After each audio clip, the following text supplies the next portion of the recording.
예배 나오신 성도님들 주님의 이름으로 환영합니다. 엘론 찬양대의 찬양을 우리 하나님께서 기뻐 받으신 줄로 믿습니다. 로마서 1장에서 8장까지는 구원의 은총에 따라 믿게 되고 또 성령 충만한 믿음으로 성도가 된다는 그런 말씀입니다. 그리고 12장부터 16장까지는 성도가 함께 모여 교회로서 어떻게 하나님께 영광을 돌리며 살 것인지를 말씀하고 있습니다. 그런데 9장에서 11장까지가 이스라엘의 구원에 관한 말씀입니다. 왜 이스라엘의 구원에 관한 말씀을 그 사이에 넣을 수밖에 없었는가 하는 것이죠. 이방인들 입장에서는 바울에게 이렇게 물을 수 있을 것입니다.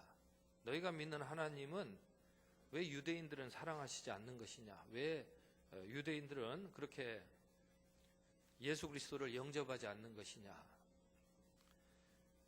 당신네 민족도 받아들이지 않는 것을 바울 당신도 유대인이지 않느냐? 왜 우리에게 전하려고 하느냐? 당신네 민족도 그렇게 거부하는 예수 그리스도를 왜 우리에게 전하려고 하느냐? 그것이 설득력이 있겠느냐? 이렇게 물을 때에 이것이 자칫 복음을 전하는 데 있어서 이 걸림돌이 되는 이 물음이 될 것입니다. 그래서 사도 바울은 그렇지 않다라는 것을 이제 설명하고 해명하는 일이 필요했습니다. 당신네들이 알고 있는 것과는 다르다는 것을 자신이 몸소 체험했던 그런 신앙의 내용들을 가지고 답변을 해주고 또 설명을 해주어야 했다는 것입니다. 그래서 사도 바울은 다른 사람을 먼저 인용하기에 앞서서 자기 자신이 증인이 되고 자기 자신이 증거로 채택되는 것을 마다하지 않고 받아들입니다. 누가 우리에게 증인쓰라 그러면 잘 안 씁니다. 옆에서 구경꾼으로 훈수 두는 건 다 하려고 그럽니다.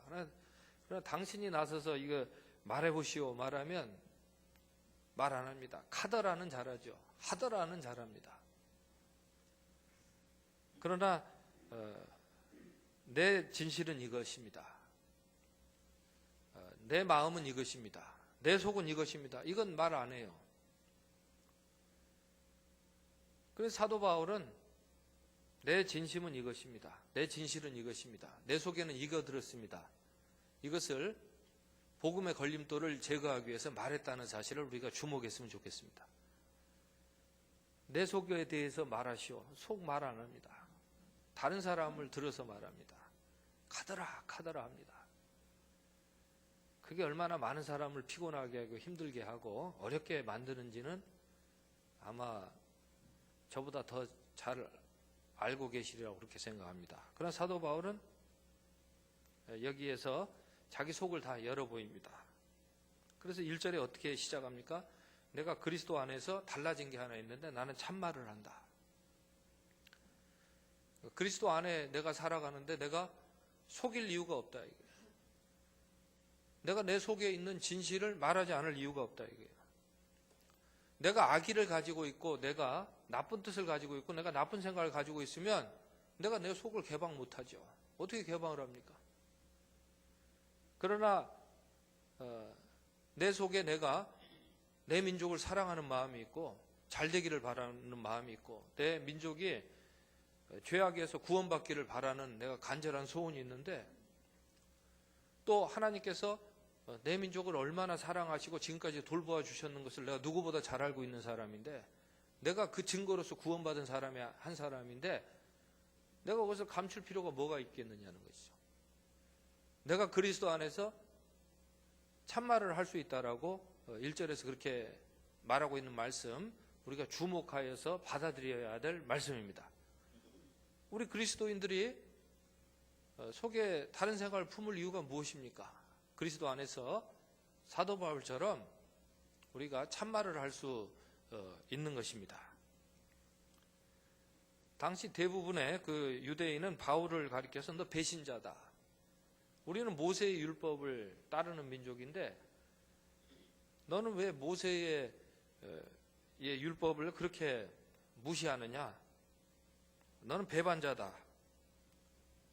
그렇게 그 공격하는 상황입니다. 그러니까 사도 바울은 이방인들에 대해서는 하나님께서 유대민족을 얼마나 사랑하셨고 구원하시기를 원하셨다는 것을 변증해야 됐고, 또 자기 이 동족들로부터는 너는 배신자다. 우리는 율법, 모세 율법을 따르는데 너는 왜 예수 그리스도의 복음을 전하느냐? 이것에 대해서 또 자신이 또 증인이 되어야 됐고 자신이 또한 증거를 해야 됐다는 것입니다. 그래서 사도 바울이 또 뭐라고 얘기하냐면 3절 말씀이죠. 내 형제를 위하여서, 오늘 설교의 제목인데, 내 형제 곧 골육의 친척을 위해서 나는 저주를 받아서 내가 그리스도에게서 끊어질지라도 내가 원하는 바다. 내 육신이 그리스도를 따라서 설령 이 죽임을 당한다고 할지라도 내가 지금 하는 이 말을 내가 변개하지 않겠다. 이건 내 진심이다. 이것은 내 참말이다라고 그렇게 또 강조를 합니다. 내가 내 육신의 안위에 따라서 내가 지금 하고 있는 말을 바꾸지 않겠다. 만약 내가 거짓말을 한다면 하나님께서 나를 심판하셔도 좋다. 그러면서 1절과 2절의 그 속내를 밝히고 있습니다. 내 마음에 큰 근심이 있고 고통이 있는데 그것은 하나님께서 그렇게 우리 민족 유대인들을 사랑해 주셨는데 왜 하나님을 믿지 않느냐?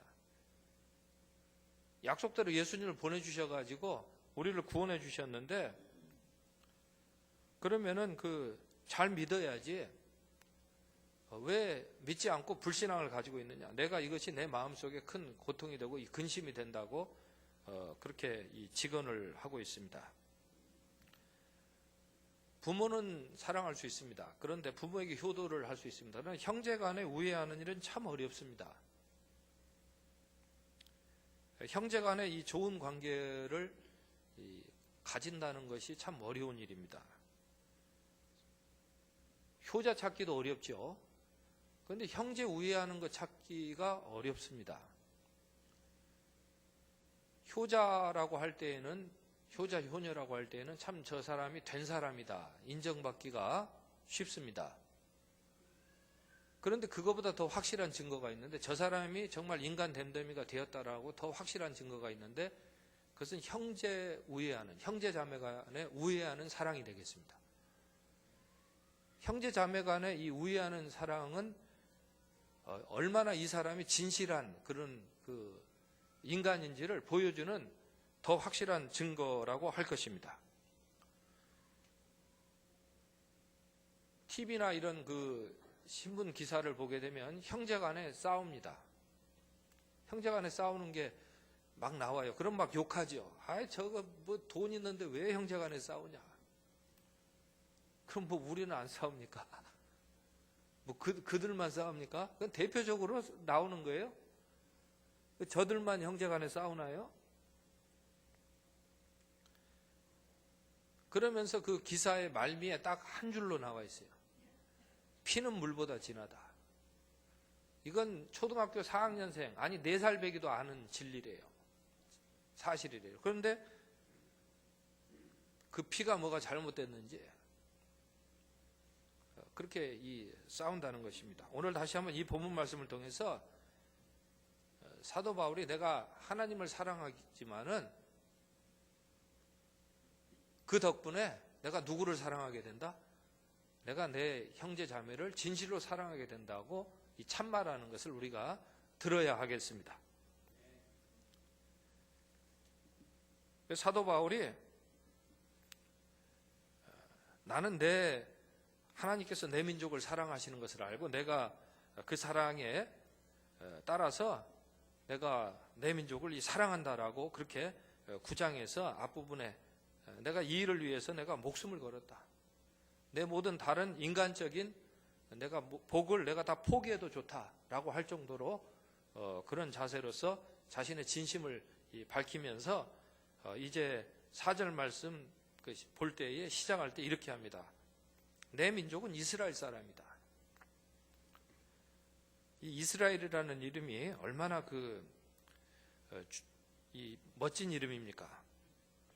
요즘 교회학교 교사를 하라 그러면은 다 안 하려고 그럽니다. 그러니까 누구든 오면은 환영합니다. 아이고 오셨습니까? 선생님 오셨습니까? 하고 그렇게 환영합니다. 그런데 하나님께서 우리를 누구든지 다 부르십니다. 그런데 하나님께서는 주님의 일꾼으로 일하게 하실 때에는 반드시 그 사람을 변화시켜 주셔서 그 속에 진짜 사랑이 있게 하셔서 주님의 일을 감당하는 일꾼이 되게 하십니다. 내 고집을 가진 사람을 그대로 하나님께서 일꾼으로 사용하시는 것은 아닙니다. 그 속에 거짓이 있고 그 속에 사악함이 있고 그 속에 간사함이 있는 사람을 그대로 하나님께서 일꾼으로 사용하시는 것은 아닙니다.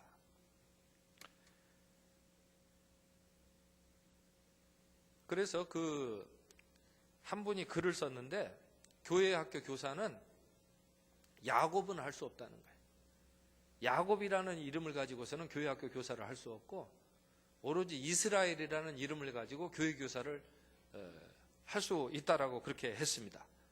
야곱은 어떤 사람입니까? 야곱은 자기 술수를 부렸던 사람입니다. 이스라엘은 어떤 사람입니까? 하나님과 씨름하고 자기 고집이 꺾여서 이제는 진심으로 형제를 위하는 그런 사람이 될 때 이런 사람, 이런 이스라엘이라는 이 이름이 교사에 합당한 그런 이름이라는 것입니다. 창세기 32장에 야곱은 허벅지 관절이 어긋남으로써 탈골이 된 것이죠. 그래서 이스라엘이 되었습니다. 그리고 나서 야곱이 걸을 때 보면은 좀 불편하게 걸었습니다. 육신으로 보면은 내가 불편하게 걷는 것이 어떻게 복이라고 할 수 있겠습니까? 그런데 성령으로 보면은 복이 됩니다. 야곱은 육신으로는 불편하게 걷는 사람이 되었을지 모르지만 야곱은 적어도 그 마음속에 간사함이 없는 이스라엘이 되었습니다. 그 마음에 어떠한 사악함도 없고 그 마음에 하나님을 사랑하고 서로 사랑하는 그런 사람이 되었다는 것입니다. 그래서 이 사도 바울은 이 유대인은 이스라엘 사람이라는 것이에요. 그 속에 간사함이 없는 그런 사람이라는 것을 여기에서 먼저 강조를 합니다. 예수님께서 요한복음 1장에 보면은 나다나엘이라는 그 사람을 보시면서 이렇게 말씀하시죠. 보라, 이 사람을 보라. 이 사람은 참으로 이스라엘 사람이라. 그 속에 간사함이 없도다. 그 속에 어떠한 거짓도 없도다. 그 속에 어떤 사악함도 없도다라고 그렇게 칭찬을 하셨습니다. 이스라엘은 어떤 민족성을 지녔습니까? 간사하지 않은 형제를 우애하는 그런 민족성을 지닌 것이 이스라엘 그 이름의 뜻에 담겨 있는 것입니다. 사람이 간사하지 않고 진실하고 서로를 위하는 그런 사람은 어떻습니까? 어디를 갔다 그런 사람은 환영을 받게 됩니다. 이런 사람들은 아무리 낯선 지역에 갖다 놓아도 시간이 지날수록 처음에는 오해를 받을지 모르지만 시간이 지날수록 인정을 받게 됩니다. 오늘날 이 교회가 쇠퇴하는 그런 조짐이 있다고 합니다. 그것은 교회가 이 프로그램의 개발에 뒤처져서 그런 것일 수도 있겠지만 그렇게 이야기하지 않습니다. 교회가 진솔한 인간성을 회복하지 못했기 때문에 주님께서는 그런 이스라엘이라는 이름을 이스라엘에게 주셨는데 이스라엘이 믿음으로 그것을 다 받아야 되는데 오늘도 그리스도인이라는 이름이 진실한 그런 사람이라는 신실한 성도라는 그런 뜻인데 그런 은혜를 교회가 다 받아 누리는 그런 과제에 직면해 있기 때문에 교회가 이런 소리를 듣는 것이라고 따끔한 했다는 것입니다. 유대인들은 오랫동안 이 포로 생활을 했습니다. 디아스포라로 흩어져서 사는 그런 시간도 있었습니다. 바벨론에서는 70년간 포로 생활을 했다는 것은 귀에 여러 차례 들어서 알고 있는 그런 사실입니다. 이스라엘 사람들의 이 특징은 무엇이었냐면 그 주류 문화 사회에 동화되지 않았다는 것입니다. 다니엘과 같은 인물을 늘 우리가 이야기를 합니다. 다니엘은 어떻게 살았습니까? 자기를 포로로 잡아갔던 그 바벨론 사람들을 위해서 살았습니다. 그 사람들이 잘 되기를 바라며 살았습니다. 자기 민족을 위해서도 기도를 했지만은 그 나라 사람들을 위해서도 잘 되기를 기도했습니다. 이 나라 사람들도 하나님을 잘 믿고 이 나라 사람들도 하나님 앞에 진실한 그런 사랑으로 살기를 그렇게 기도하면서 살았습니다. 이것은 소위 말하는 주류 사회 문화에 동화되었다라고 하는 그런 모델과는 다른 이 모습입니다. 이걸 가리켜서 남은 이의 렘넌트의 그런 그 삶이다라고 그렇게 이야기를 하지 않습니까? 시간이 지나면서 마음속에는 진실밖에는 남지 않습니다. 시간이 지나면서 마음속에는 간사함이 없습니다. 속여먹는 게 없다는 것이죠. 사기쳐 먹는 게 없다는 것이죠. 속으로는 누굴 해하려고 하고 해치려고 하면서 겉으로는 아닌 척하는 이런 모습이 없다는 겁니다. 속에서부터 그 사람을 진실로 위하고 잘 되기를 바라며 그렇게 사는 그 이스라엘의 본 모습을 보여주게 되었다는 것입니다. 그렇게 살면 어떻게 됩니까? 그런 사람은 어떤 상황에서도 남은 자로서의 그런 명맥을 이어나가게 되고 부흥의 새로운 그런 기회를 맞이하게 되는 것입니다. 만약에 사심을 품었더라면, 악한 생각을 품었더라면 그건 오래가지 못합니다. 그리고 그처럼 을의 입장에서 그 마음속에 진실을 함이 없었다고 한다면은 아마 오래 지나지 않아서 참 어려운 그런 난처한 지경에 빠지게 되었을 것입니다. 그러나 그들은 회복되지 않았습니까? 그들은 다시 부흥의 그런 역사를 이어나가게 되지 않았습니까? 그래서 어떤 사람들이 이스라엘 사람들을 보라고 이야기를 합니다. 이스라엘 사람들만큼 탁월한 생존 기술을 보여주었던 민족이 어디 있겠느냐 할 정도로 이 칭찬을 하는 것입니다. 우리 기업이나 어떤 가정들도 보면은 오랫동안 사람들에게 이 사랑받는 것 다 그 까닭이 있습니다. 남은 자로서의 이런 귀한 정체성, 진실한 이스라엘과 같은 그런 민족성, 그런 인간성을 지녔기 때문에 이런 일이 가능하니라는 것을 다시 한번 우리가 이 말씀을 통해서 눈여겨보고 배울 수 있어야 하겠습니다.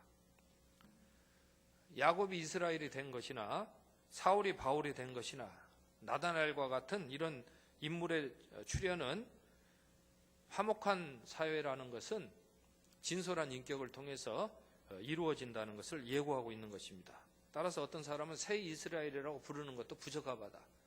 이스라엘로 말하는 것으로 적합하다고 그렇게 주장합니다. 인구수가 많은 것도 좋겠지만은 진솔한 인격이 보다 더 중요하다고 할 것입니다. 그들은 이스라엘 사람이라 그러면서 이스라엘이 가진 장점들을 또 언급하는데 그들에게는 양자됨이 있다고 했습니다. 여기에 이 양자됨이라고 하는 것은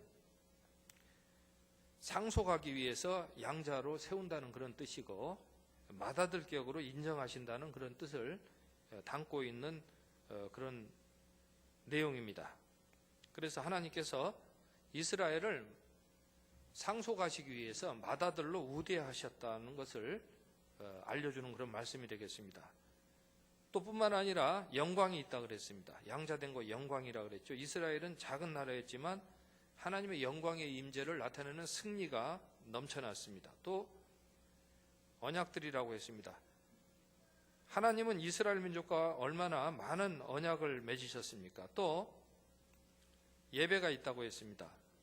이스라엘 민족에게는 하나님께서 직접 구원하신 예배의 방법을 알려주셨습니다. 또 뿐만 아니라 조상들이 있다고 그랬습니다. 걸출한 조상들이 있었습니다. 자손 만대까지 축복하시겠다고 그렇게 복이 되었던 조상들이 많았습니다. 이게 이스라엘입니다. 그렇게 언급해서 그치는 것이 아니고 5절 보면 육신으로 하면 그리스도가 그들에게서 나셨다. 온 세상의 구주가 되시는 그리스도가 또한 유대인에게 나셨다고 그렇게 사도 바울은 그 사실을 밝히고 있습니다. 이렇게 오직 은혜의 빛 가운데서 자신의 신경을 밝힘으로써 바울은 내가 반유대적인 사람이 아니다. 내가 반민족적인 사람이 아니다. 그리고 유대인들에게 구원의 길이 닫힌 것이 아니다. 하나님께서는 그렇게 고집불통 유대인들을 신실하게 사랑하시는데 이것이야말로 이제는 이방인들까지 복음을 전하는데 걸림돌이 되지 않는 그런 증거라고 사도 바울은 알려주고 있는 것입니다. 유대인은 이방인과 견주어 볼 때에 맏아들 격이라는 것입니다.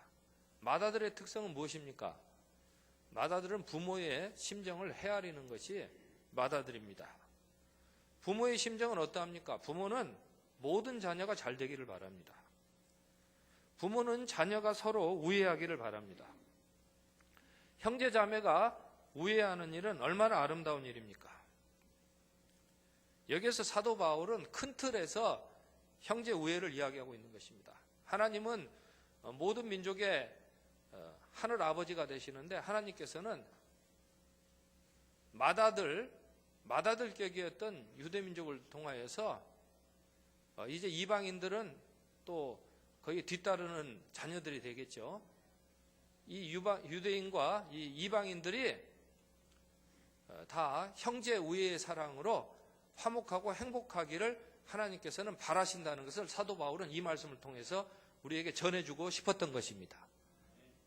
그리고 우리가 그러한 이 하나님의 화목의 뜻을 바라볼진데 어찌 우리 가족 내에서 형제 자매의 우애를 저버리고 이 길에서 벗어날 수 있겠습니까? 오늘 우리는 맏아들의 자세를 확립하고 하나님 아버지의 심정을 헤아릴 수 있어야 하겠습니다. 어떤 정신과 의사가 글을 썼는데, 정형외과 의사입니다. 글을 썼는데 머리 잘못 만나서 몸이 고생한다, 그런 글을 쓰셨어요. 이 머리가 몸 망가지는 줄도 모르고 머리가 막 엉뚱한 지시를 내린다는 거예요. 무릎 관절이 안 좋은데 막 관절을 무리하게 사용하도록 머리가 지시를 하면은 그 무릎은 이제 상하게 된다는 것이죠.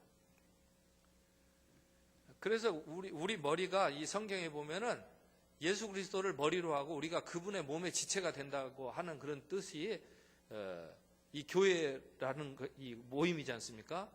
특별히 그 맏아들격인 그런 성도는 그 머리 대신 주님의 뜻, 모든 몸이 다 골고루 건강하게 하시려는 뜻을 잘 받들어 헤아려야 된다는 것입니다. 유대인들이 받았던 이 복의 목록들을 보게 되면은 어느 것 하나 공적으로 인정받지 못할 것이 없습니다. 하나님이 유대인들에게 값비싼 땅을 주셨거나 돈을 많이 주셨거나 권력을 많이 주셨거나 했다면 사람들이 인정을 하지 않습니다. 그러나 하나님께서 오늘 이 말씀처럼 영생을 상속하기로 작정하셨고 성화의 은총을 증여해 오셨으며 예배하는 민족이 되며 복이 되는 조상들을 주셨을 때에는 이건 공적으로 인정받을 내용이 분명합니다. 또 유대인 가운데서 예수 그리스도와 같은 인물이 나게 하셨다. 이것은 인정받을 일이 분명한 것입니다. 이 말씀을 통해서 하나님께서는 우리 대한민국에 예수 그리스도를 닮은 세계를 형제처럼 사랑하는 그런 인물들이 나오게 하시려는 그런 뜻을 또 나타내셨다는 것을 우리가 생각할 수 있었으면 좋겠습니다. 우리 가정에서도 인류를 진정으로 위하는 그런 일꾼들이 나오게 하셨음을 우리가 바라보는 그런 시간들이 되어야 할 것입니다. 그러기 위해서 우리 마음속에 우리는 간사함이 없어야 되겠습니다. 우리 마음속에 사심이 없어야 되겠습니다. 유대인들에게는 땅은 하나님께서 넓은 땅을 주시지 않았습니다. 적당한 땅을 주셨고 또 그 땅을 남의 울타리를 함부로 침범하지 못하도록 하나님께서 그렇게 지침을 주셨습니다. 유대인들에게는 무엇보다도 형제 우애에 이 노하우가 축적되어 있었습니다. 아브라함은 자녀들에게 상속을 할 때에 이삭에게는 모든 것을 다 상속했습니다. 그런데 서자들에게는 재물을 주었다고 했습니다. 이삭은 신앙을 갈망했기 때문에 이삭에게는 신앙과 재물을 같이 상속을 했습니다. 그런데 이스마엘을 포함했던 서자들은 신앙은 중요하게 여겼던 것 같지는 않습니다. 그래서 그들이 중요하게 여겼던 재물들을 다 상속을 했습니다. 사실 파격적인 일입니다. 서자들에게 재산을 그렇게 상속했는지를 따져보면 상당히 사랑이 많은 그런 그 부모라고 할 것입니다. 그래도 자녀들이 다 잘 되기를 그런 이 바라는 마음을 이스라엘의 그런 그 조상들을 통해서 이 확인할 수가 있습니다. 형제 우애에 대해서 얼마나 큰 관심을 쏟았는지를 이 보게 됩니다. 돈이야 줘버리면 되죠. 돈 가지고 왜 싸웁니까? 신앙을 받으면 되지. 돈이야 포기하면 그만이죠. 야곱과 에서가 화해를 했습니다. 그 화해할 만한 그런 조건이 되지 않았지만 형제 우애하게 되었습니다. 요셉과 형제들이 화해하게 되었습니다. 화해하기 어려운 그 상황이었습니다. 근데 화해를 했습니다. 그 이스라엘이라는 이 민족이 그 가졌던 그 장점 중에 하나가 아까 말씀드렸듯이 생존 기술이 탁월했을 뿐만 아니라 또한 형제 우애의 그런 사랑에 있어서 모범이 되었던 그런 사실이 있다라는 것을 사도 바울은 여기에서 지금 강조하고 싶은 것입니다.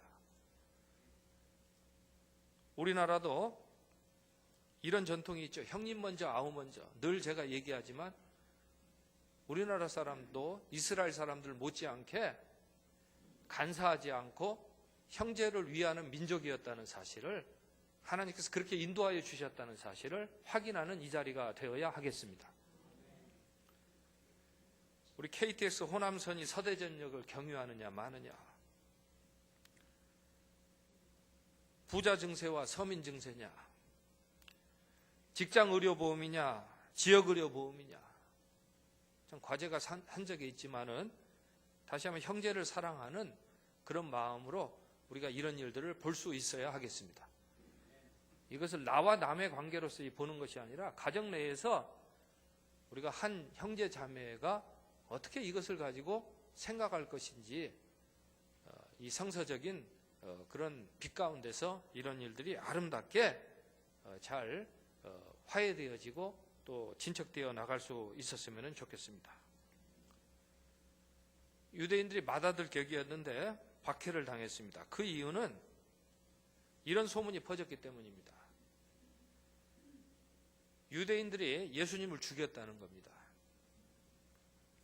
그래서 하나님께서는 유대인들을 처벌하셨다는 겁니다. 주 70년에 로마 군대를 보내가지고 예수님을 죽인 유대인들을 처벌하시고 예루살렘을 파괴했다는 것입니다. 이런 소문은 다 사탄이 퍼뜨린 겁니다. 싸우게 만드는 거죠. 유대인과 그리스도인들, 또 유대인과 이방인들이 싸우게 만드는 소문입니다. 그리고 그리스도인들은 우리는 예수님을 구주로 믿는 사람이니까 우리 구주를 죽이신 사람을 어떻게 용서하겠어요? 서로 싸우도록 부추기는 게 이 사단이 낸 소문입니다. 그런데 성서는 그렇게 증언하지 않습니다. 우리가 알듯이 초대교회의 그리스도인들은 다 유대인 중에서 회심했던 사람들이 많습니다. 초대교회 그리스도인들은 유대인들에게 복음 전하기에 힘을 썼습니다. 사도행전의 그 기록에도 보게 되면 허다한 제사장의 무리가 믿더라 하는 그런 말씀을 아마 잘 알고 계실 것입니다.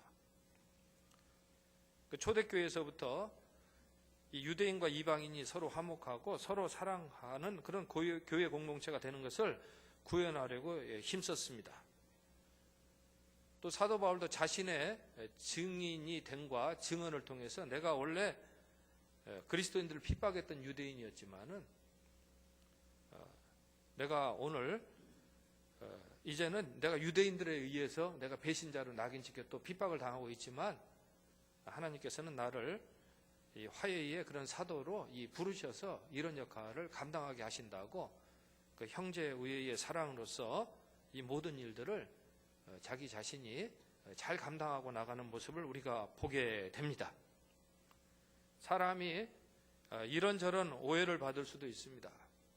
이 사람이 볼 때는 당신 이런 사람이요, 이 사람이 볼 때는 당신 이런 사람이요. 유대인들만큼 그렇게 이쪽 저쪽으로 피곤하게 그렇게 말을 들었던 사람이 없습니다. 우리나라 사람도 그렇습니다. 대한민국 사람은 이런 사람이요, 이 사람은 이런 사람이요.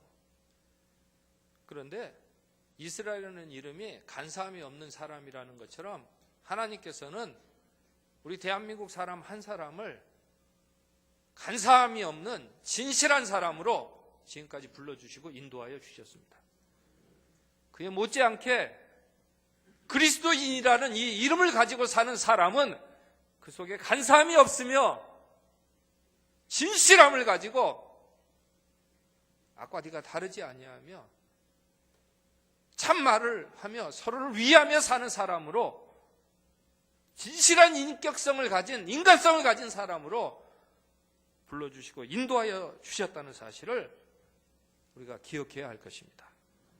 그래서 사도 바울은 나만 위해서 살지 않게 되었다고 말하고 민족 구원과 세계 구원을 꿈꾸면서 살게 되었다고 증언하고 또 그렇게 전해주고 있습니다. 기도하겠습니다. 사랑의 아버지 하나님, 사도 바울처럼 우리는 그리스도인입니다. 그리스도 안에서 참말을 하며 살게 하옵소서. 예수님의 이름으로 기도합니다. 아멘.